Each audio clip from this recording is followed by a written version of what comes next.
Merhaba arkadaşlar. Bu hafta Kürtçe dersimizde Kürtçe sayıları öğreneceğiz. Biliyorsunuz geçen hafta kelimeler nasıl oluşur diye biz program yaptık. Kelimelerin oluşumu ile ilgili size bilgi verdik. Bu hafta da Kürtçe sayılar üzerinde duracağız. Ecmari Kurdi Kürtçe sayılar arkadaşlar. Birden başlıyoruz. Yek. Bir anlamında arkadaşlar. Devam ediyoruz. Du. Du 2 arkadaşlar. Se 3. Çar 4 arkadaşlar. Beş 5 arkadaşlar. Devam ediyoruz. Şeş 6. Hat 7. Haş 8. Ne 9. De 10 arkadaşlar. Kürtçe sayılarımız birden 10'a kadar bu şekilde devam ediyor arkadaşlar. Arkadaşlar 0 Kürtçeden nine an tüne şeklinde yazılır arkadaşlar. 2 çoğu bölgelerde mesela 0'a nine an tüne derler. 2'de de du diyen bölgeler var. Du diyen bölgeler var ve du diyen bölgelerimiz var. Bunlar değişebiliyor arkadaşlar. Nihayetinde biz üçünü de kabul ediyoruz. Üçü de geçerlidir. Bir metin içerisinde eğer Kürtçe yazmak isterseniz bunlardan hangisini yazarsanız kabul ediliyor. Nine ya da tüne de keza aynı şekilde. Bir de 9 var arkadaşlar. 9 da ne ya da ne diye tabir edilebilir. İkisi de geçerlidir arkadaşlar. Ne ya da ne diye yazabiliyorsunuz arkadaşlar. 11 arkadaşlar. Yazda, dozda, anji, donzda. İkisi de geçerlidir arkadaşlar. İki şekilde de 12 yazılabiliyor arkadaşlar. Devam ediyoruz. Sezde 13 arkadaşlar. Çarde, bazda, anji, bazde. İkisini de yazabiliyorsunuz arkadaşlar. İkisi de burada geçerli olabiliyor arkadaşlar. Devam ediyoruz. Şanzde yok ya da şanzde. İki şekliyle de biz yazabiliyoruz. İkisi de geçerlidir arkadaşlar. Erde 17 arkadaşlar. Hiriş'te 18 arkadaşlar. Noz'de 19. Biz arkadaşlar 20. Rakamlar bu şekilde yazı bu şekilde yazılıyor Kürtçe'de. Birden 20'ye kadar bu şekilde 20'den sonra sayılar nasıl yazılıyor arkadaşlar? Ona bir bakalım.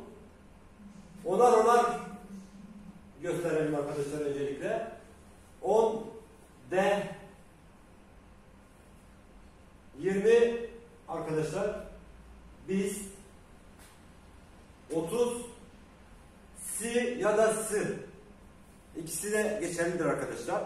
Bunlardan hangisini yazarsanız geçerlidir arkadaşlar. Sı diyen bölgeler de var. Sı diyen bölgelerimiz de var. İkisini de biz kabul ediyoruz arkadaşlar. Devam ediyoruz. 40 çil ya da çel diye yazabilirsiniz arkadaşlar. Çil ya da çel. 50 benci ya da benci. İkisi de geçerlidir arkadaşlar. Binci ya da benci. İkisi de geçerlidir arkadaşlar. 60 arkadaşlar şest. 60 70 hafta şeklinde yazılır arkadaşlar. 80 haçte şeklinde yazılır. 90 not şeklinde yazılır arkadaşlar. 100 sat şeklinde yazılır arkadaşlar. Şimdi 23 yazısı, 23 rakamı biz nasıl yazıyoruz Türkçe? Biz, o, se arkadaşlar. 20 ile 3'ün arasında, biz ile senin arasında ü harfi ekleyerek birbirine bağlıyoruz. Biz, o, se şeklinde yazılır. Bu 21 olmuş olsaydı biz o, yek diye yazmış olacaktık arkadaşlar. 20'den sonra bütün gelen rakamların, yani yek, du, se, çar, beş, şeş, haft, haş, ne, bütün rakamları biz o sonradan gelecek rakamı ekliyoruz arkadaşlar. Bu 30 için de geçerli arkadaşlar. Mesela burada örnek vermişiz. 34 si, o, çar şeklinde yazılır. Burada da yine bu rakam değiştikçe U'nun arkasında, Ö'nün arkasında o rakamı yazarız. Si, O, çar arkadaşlar. Bu şekilde devam edelim. Devam ediyoruz. 50'ye 40'a örnek verelim arkadaşlar. 47'ye örnek vermişiz mesela. 47'yi biz nasıl yazacağız arkadaşlar? Gösteriyorum. Çın, o, haft. Dikkat ederseniz hepsinin arasında Ü harfi vardır arkadaşlar. Çın, o, haft.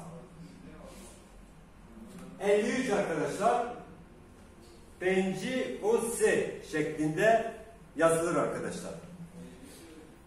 Devam ediyoruz arkadaşlar. 65 örnek vermişiz. Şez, o, bench şeklinde yazılır arkadaşlar. Burada da gördüğünüz gibi o harfiyle iki rakamı birbirine bağlamışız arkadaşlar. 79 hafte o ne şeklinde arkadaşlar yazılır.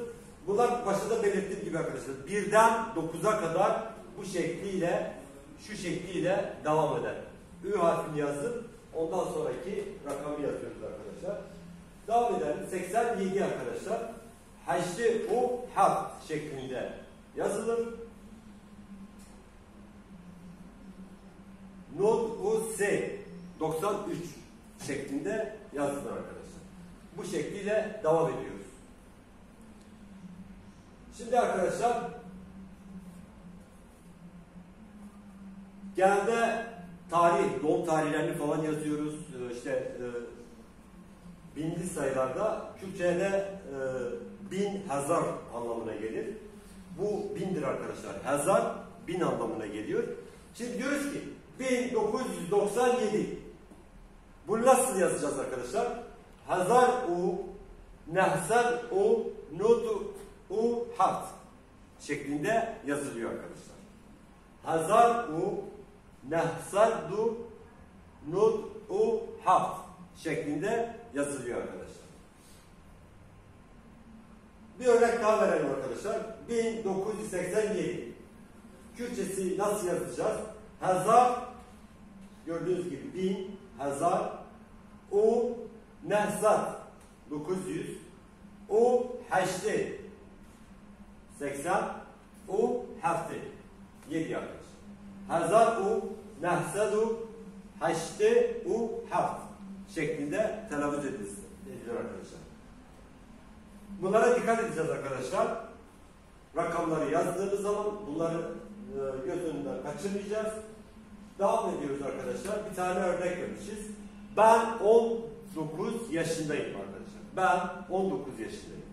Ez nozde salime arkadaşlar. Gördüğünüz gibi 19 bu şekliyle yazılır. Ez nozde salime şeklinde yazılır arkadaşlar. Devam edelim arkadaşlar. Sen kaç yaşındasın? Ez biz o se salim arkadaşlar. İlk önce de gösterdiğim, ilk başta da gösterdiğim gibi, gördüğünüz gibi 23 biz o se salime. Ben 23 yaşındayım. diye bir cevap görüyorsunuz burada. Sen kaç yaşındasın karşılığı es, biz, u, se, salim arkadaşlar. Bu şekliyle yazıyoruz arkadaşlar. Arkadaşlar rakamlarla ilgili verebileceğimiz bunlar ilk başta. Binden sonra dedik ya işte Kürtçe'de de, biz, sı, çıl, bence, şes, hafte, haşte, not, sat. Ondan sonra işte hazardan sonra Kürtçe'de İngilizce'den de alındığı gibi 1 milyon, trilyon şeklinde devam ediyor arkadaşlar. Kürtçe bugün sayıları öğrenmiş olduk. Gelecek hafta görüşmek üzere. Teşekkürler. Sağ olun.